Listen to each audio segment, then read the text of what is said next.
So I'd like to talk for a few minutes about our transition to sustainable energy and how data centers can be part of the solution there rather than part of the problem.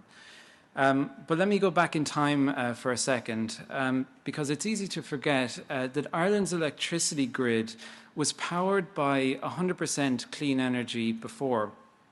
Almost 100 years ago, in 1929, when Ireland's first hydroelectric power station was completed in Ardnacrusha, and it's just across the River Shannon from where I grew up.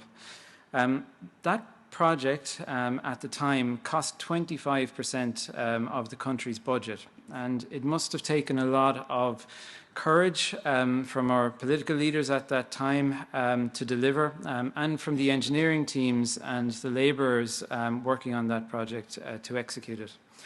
And now we need to do it again, and we need to do it again for our kids and for our planet, and also for our security. As Mark Foley mentioned earlier, the government of today have set a target to reach 80% renewable energy on the grid by 2030.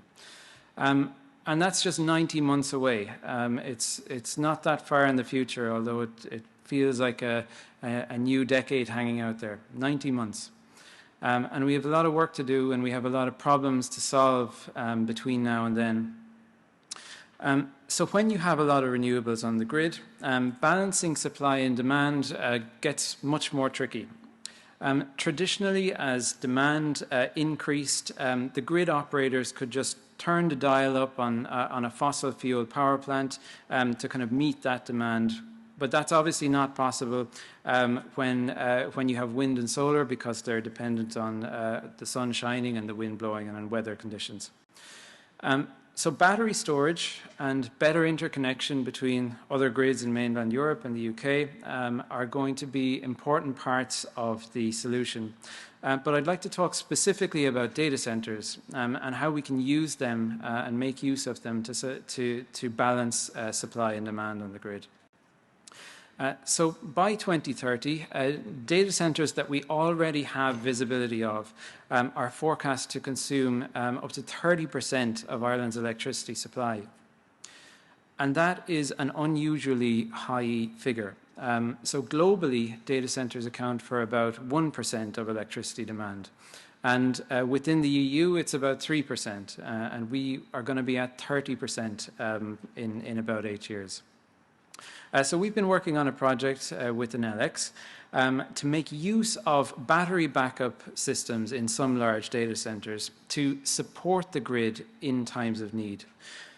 If the grid frequency drops, and that's an indicator that there's a balancing issue on the grid when that happens, our systems can control the backup batteries in the data center within a fraction of a second, moving the entire site to backup power. And that reduces the pressure on the grid very quickly. But rather than just moving the whole site to backup batteries when the frequency drops or crosses a specific set point, we're adjusting the output gradually and in real time. So the more severe the frequency drop, the more of the site's load we move over to the battery backup. And that's a more useful type of frequency support for the grid. And it's pretty much the most advanced type of frequency support you can get. And we're doing this at quite a large scale. So doing this at scale can transform data centers from being a burden, and a significant burden, to being part of the solution for the transition to sustainable energy. And ultimately that enables us to integrate more renewables into the system, because if you have these support mechanisms in place, you can achieve the higher percentages of renewables that we all need to and want to get to. And Ireland can be an example and present an example to the rest of the world as to how this can be done and how these assets that are sitting there can be made use of for grid support.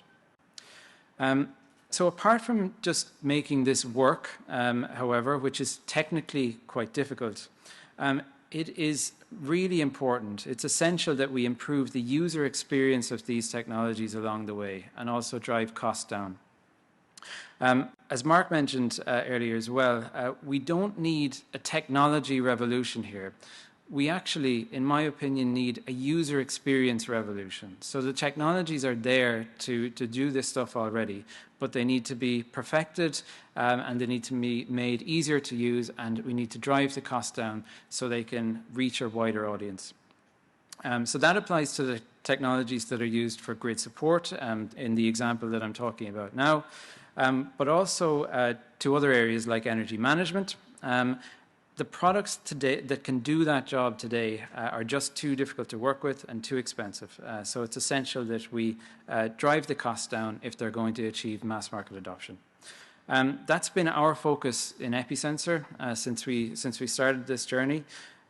Whatever happens in the future, I'm really proud to be able to stand here and talk about our small contribution to this very important challenge.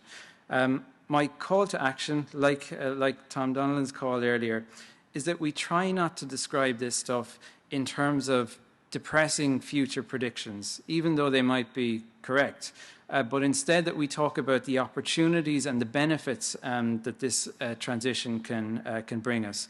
And Marie Donnelly's part of the panel discussion earlier stood out to me because it was full of optimism. That's what we need, in my opinion, to inspire others to join us on this movement. Thanks very much.